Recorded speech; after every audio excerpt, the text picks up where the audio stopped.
Declined my best friend's mother's late-night request to steam clean more carpets, and now she's upset, questioning my manners and professionalism. I, 27F, have a strange living situation. I live with a family, Chris, 65M, Danielle, 59F, and their daughter, and do household chores in exchange for rent. I've lived here for 19 months, it's mostly smooth sailing.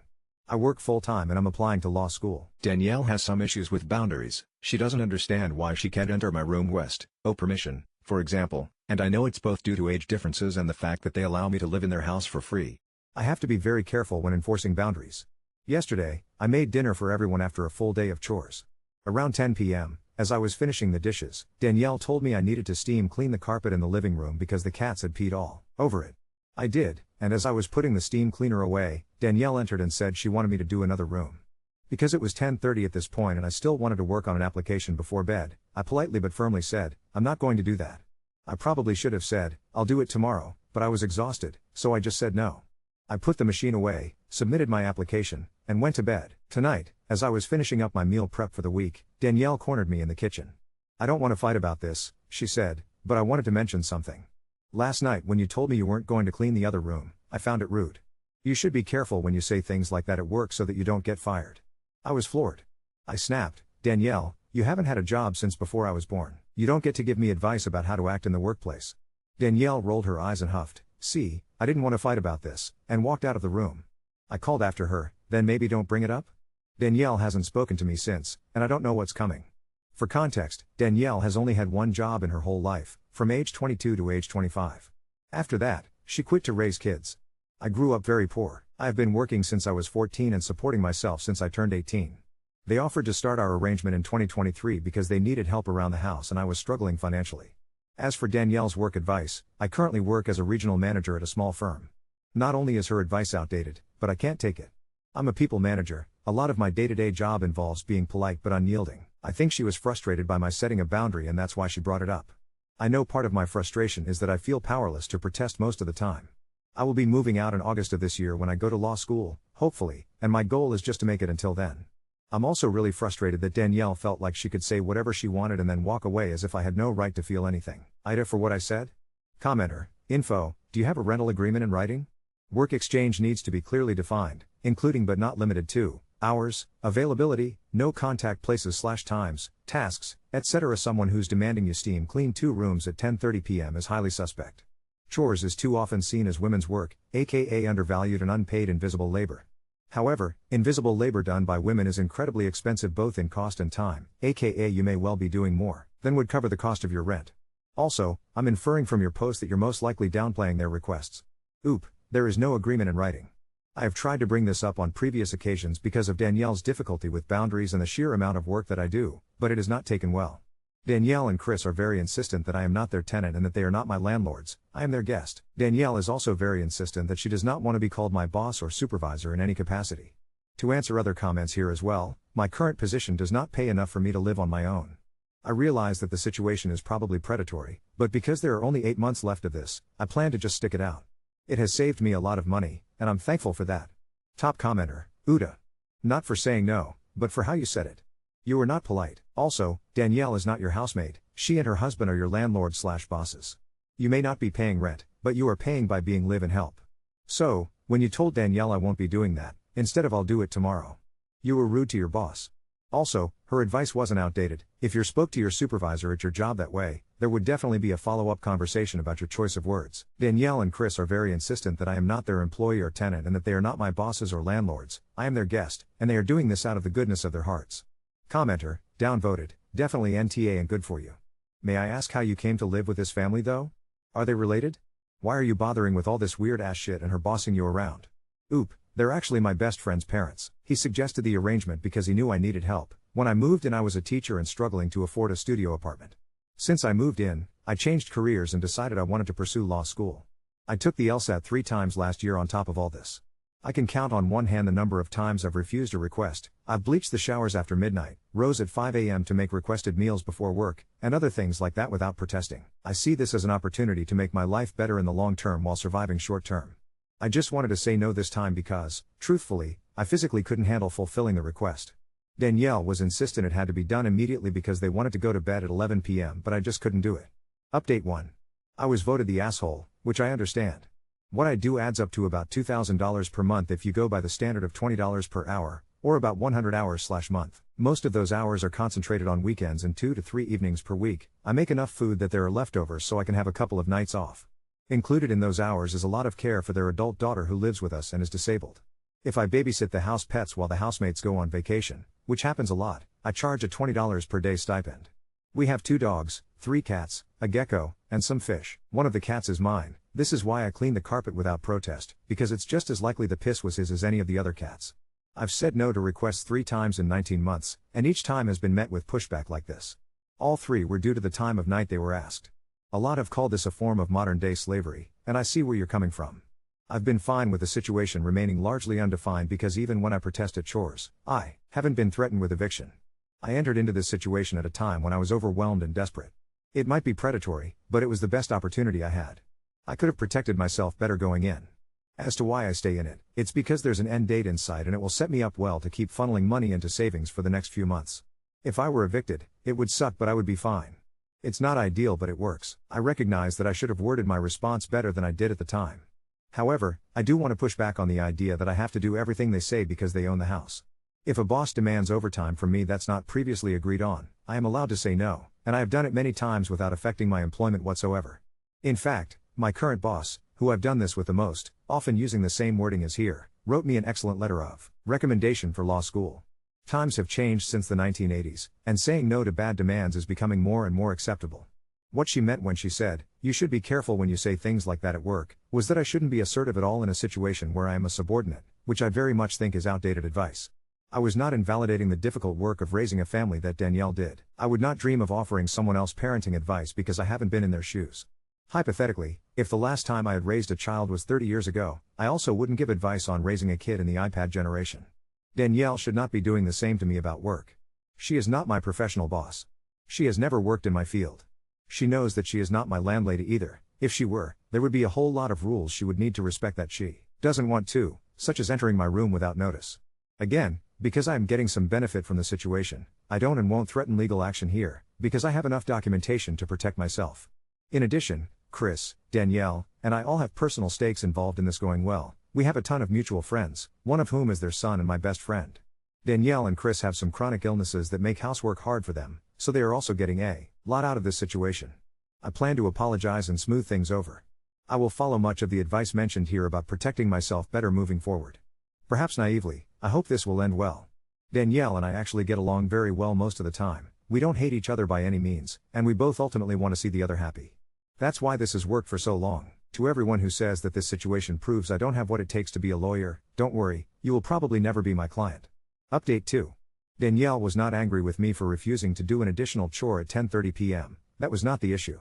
Even by the most generous of understandings, demanding additional overtime work at the end of a 14-hour shift is unreasonable, and she knew that. During our follow-up discussion, she added a detail I had totally forgotten about. The second room in question has a large potted fiddle leaf fig tree in it, and in order to steam clean the additional room, the tree needs to be moved. Neither she or I were able to move it after multiple attempts, so at that point I said, until Chris and I can figure out a way to move this, the steam cleaning will have to wait. I know you want it done tonight, but I will not be doing that. Very important context that I missed adding when I was angry. The issue in question was the exchange the next day. As to how I responded the second day when she came to confront me on my wording, for that, I understand now that I was absolutely the asshole. As one of my close friends put it to me, those are inside thoughts. My context about her work history was also unnecessary and irrelevant. Last night, I approached Danielle and opened the conversation with a profuse apology. No qualifiers, no protests, just that I was rude during our kitchen conversation and I needed to apologize. She in turn immediately apologized for her incredibly poor introduction to the follow-up conversation and for cornering me in the kitchen while I was otherwise occupied instead of meeting with me at a more neutral time. Chris then joined us and we had an extensive conversation. During the conversation, I asked them to define how they view our arrangement. They were immediately very clear that they don't see me as a tenant, employee, or servant. I pointed out that if that is how they want to view things, then I need to be free to say no extra requests. They were receptive to this. I also pointed out that in our state, I could either be considered a tenant or a live-in domestic worker, but due to the length of time I've resided here and the conditions in place, I am definitely not considered just a guest. They did get offended that I see our relationship as fundamentally a transaction, which I found kind of funny, because while they have the freedom to frame it in their minds as we're helping this person out and she's helping us out, it's wise for me to see it differently. I do have obligations to them and my life has substantially larger implications should this not work out. In the end, they agreed that because they aren't landlords and I am not their employee, in their minds, I should be receiving more freedom than I have been given. Chris and Danielle have chronic illnesses that make most of the work I do very difficult for them, including a lot of the care I provide for their adult daughter who lives with us. We then outlined, again, exactly what my responsibilities are and what they're not. Finally, to my surprise, they apologized for previous invasions of privacy and agreed that we would put a lock on my room door. It is an interior lock only so I can't lock it while I'm gone, but I am fine with the progress. I was never threatened with eviction or anything like that. People can be emotionally mature enough to talk through issues instead of immediately pulling a metaphorical trigger, which is what happened here. After the conversation, I typed out a long email detailing the terms of my living here as it currently stands and had them send a confirmation in reply. While it is not officially a lease, it is something in writing outlining responsibilities that was agreed to by all parties. We agreed that my monthly hours would be reduced to 80 instead of the roughly 100 I have been doing. If the value of that is calculated according to the federal minimum wage, that's a value of $580 every 4 weeks, which is more than most rooms for rent are in our area. Of course, the labor I do is somewhat skilled and has a market value of at least double, but I used the federal minimum wage for the sake of argument. I also established that the latest I would be available for housework is 9:30 p.m., barring some form of emergency, and if a task absolutely requires going past that time, I will be taking that time back on a different day. I know that I will laugh at this in contracts class in the future, but for now, I'm fine with what it is. Like I said in a comment, it's not ideal but it works. I'm not in a position where I desperately need this anymore, but I'm going to stay here until August because being able to funnel what otherwise would be paid in rent into savings is doing wonders to set me up for the future. To everyone that commented something along the lines of you have to do everything she says or you're the help or you're entitled, I encourage you to think about that perspective more. Employees, household help, and any people in a subordinate position are still very much an individual and deserving of basic respect to their space, their time, and their person. No laws, no matter how extensive, take those basic rights away.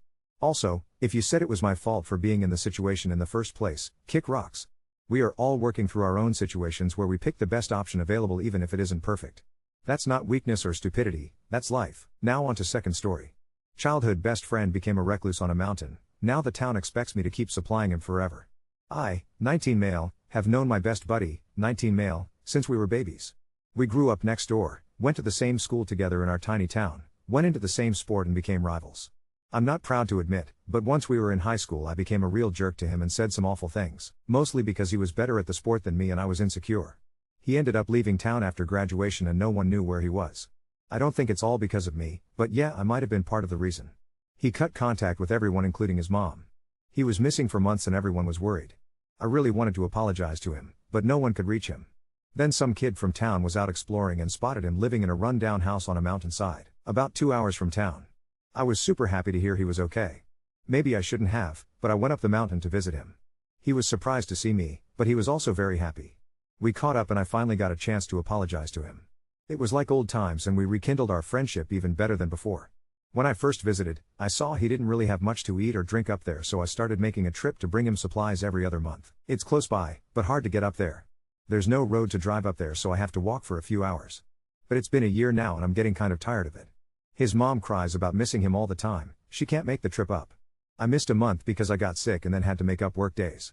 He was kind of annoyed about it and snapped at me because he was running low on supplies, but I'm getting annoyed that he insists on living up there. I told him he's hurting his other friends and family by keeping his reclusive life and he needs to stop being so selfish and come back to society.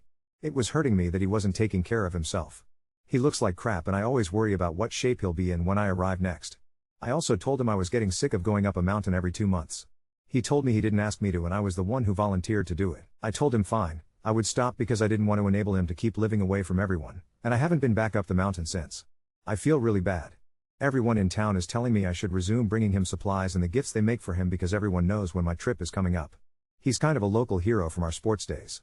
They're saying I'm being a jerk, but I just want him to come back or at least move to somewhere more hospitable, and I feel like if I continue bringing him stuff he won't.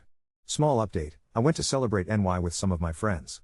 I'm trying to convince them to do a group visit with me in a few weeks. I told them the only way I'd go back up again is if some of them came with me. I didn't really want to go again, but I will if other people are with me. I'm hoping that if they go once they'll take the initiative and start visiting by themselves too. Or better yet, we can all convince him to come down. They seemed vaguely open to it, but I'm not sure if it's we want to do this or just humoring me to shut me up. Someone asks Oop why he can't resupply himself. I asked him during one of my trips and he said he doesn't want to see people. I tried to press him, but he wouldn't say much more about it.